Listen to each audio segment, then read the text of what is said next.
Jésus est en vie. Épître aux Éphésiens chapitre 4. Je vous exhorte donc, moi, le prisonnier dans le Seigneur, à marcher d'une manière digne de la vocation qui vous a été adressée. En toute humilité et douceur, avec patience, vous supportant les uns les autres avec charité. Vous efforçant de conserver l'unité de l'esprit par le lien de la paix. Il y a un seul corps et un seul esprit, comme aussi vous avez été appelés à une seule espérance par votre vocation. Il y a un seul Seigneur, une seule foi, un seul baptême.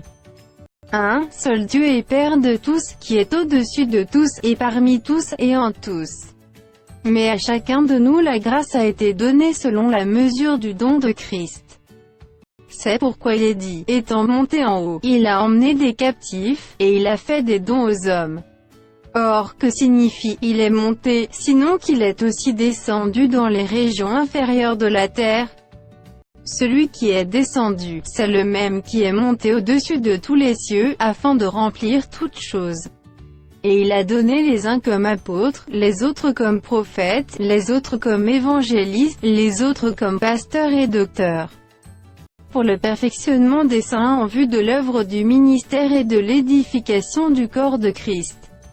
Jusqu'à ce que nous soyons tous parvenus à l'unité de la foi et de la connaissance du Fils de Dieu, à l'état d'homme fait, à la mesure de la stature parfaite de Christ. Afin que nous ne soyons plus des enfants, flottants et emportés à tout vent de doctrine, par la tromperie des hommes, par leur ruse dans les moyens de séduction. Mais que, professant la vérité dans la charité, nous croissions à tous égards en celui qui est le chef, Christ. C'est de lui, et grâce à tous les liens de son assistance, que tout le corps, bien coordonné et formant un solide assemblage, tire son accroissement selon la force qui convient à chacune de ses parties, et s'édifie lui-même dans la charité. Voici donc ce que je dis et ce que je déclare dans le Seigneur, c'est que vous ne devez plus marcher comme les païens, qui marchent selon la vanité de leurs pensées.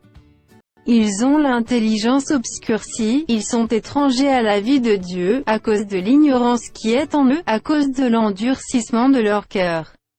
Ayant perdu tout sentiment, ils se sont livrés à la dissolution, pour commettre toute espèce d'impureté jointe à la cupidité. Mais vous, ce n'est pas ainsi que vous avez appris Christ. Si du moins vous l'avez entendu, et si conformément à la vérité qui est en Jésus, c'est en lui que vous avez été instruits.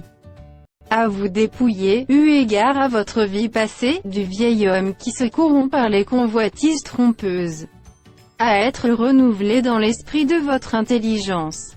Et à revêtir l'homme nouveau, créé selon Dieu dans une justice et une sainteté que produit la vérité.